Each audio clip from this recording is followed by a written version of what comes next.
Welcome everybody to Linux Academy. My name is Terry, and over this course we will be covering all things Linux, introduction to installation and setup. So now it's time to get our hands dirty. What we've talked about up to this point is what is the history of Linux, what are Linux distributions, what's the difference between a server and a desktop.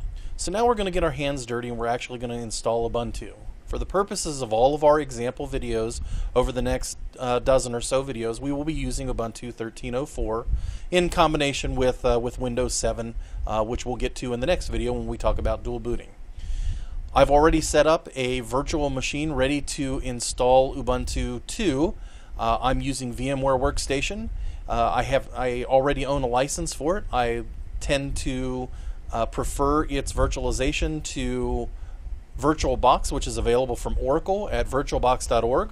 Although VirtualBox is completely free, VMware Workstation has a relatively hefty license fee of about $200 to it.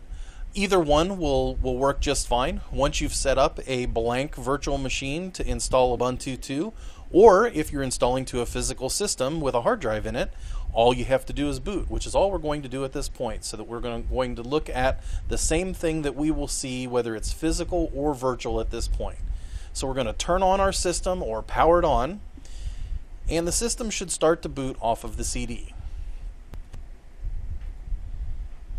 And as you'll see, again, physical or virtual, this will be the same boot up process that you will see regardless of what we're doing. Now, we're installing from a live CD, which is available at ubuntu.com for any variety, whether it's a desktop or server.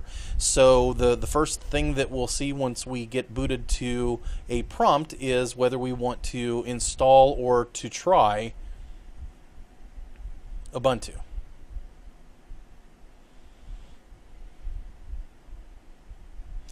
And in this case, let's go ahead and try Ubuntu, because we can get to the installation directly from the try.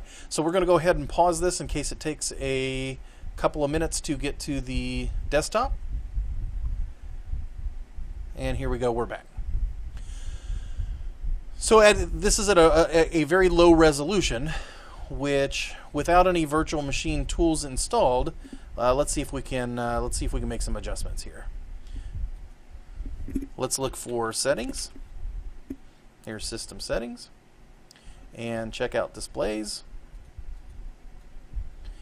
and let's just make this 1280 by 1024 so that we can get a better, easier to read display. So we're going to keep this configuration. So this is what Ubuntu looks like. Whether we install it or whether we're running it off the live CD, we can take a look at what's installed in the system. But what we're interested in doing is we're interested in getting it installed to our desktop. So all we're going to do is click Install Ubuntu 13.04, and it'll bring up its install routine. Now, this is the same routine that we would have seen had we, instead of chosen to try Ubuntu without installing, we would have chosen installation. We would see this. We're not going to change anything here. We will go ahead and do everything the way it would do if it was done automatically. We're going to download all of our updates because we're already on the internet, and we'll install third-party software. Third-party software is non-free software, like software that's required for playing MP3s or certain video codecs that isn't open source, that they can't distribute with the operating system and still make Ubuntu open source friendly and open source reliant, meaning it meets the terms of its license agreements. And we'll go ahead and continue. We're erasing the disk and installing Ubuntu. There's nothing on our disk. We could completely customize it exactly the way we want if we want to, but in this case we're assuming that our physical or virtual system is completely, we'll leave it at Chicago. And US keyboards. All we're doing here is clicking continue. We haven't had to change anything.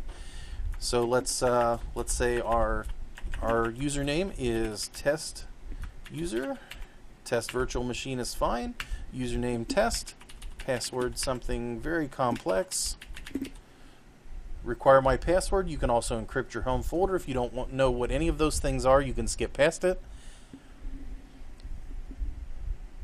and through the magic of video editing, we're going to go ahead and pause, and we'll be right back once the installation is complete. Checking in on an installation about a minute and a half later.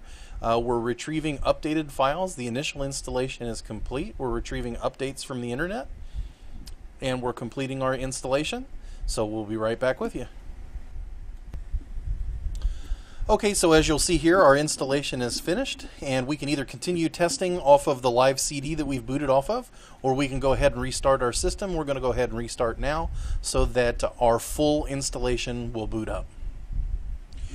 Now, one of the first things that we'll do once we get rebooted into our desktop is we'll check that our updates have all been applied.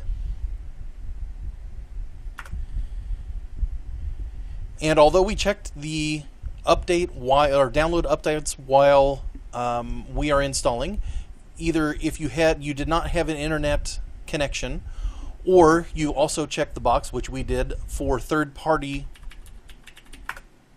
installation of third-party tools.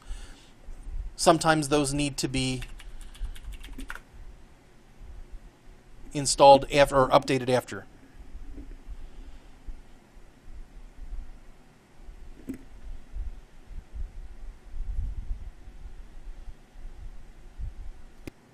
And now we're at our full desktop. So let's go ahead and change our resolution now permanently, since we are booted into our full system.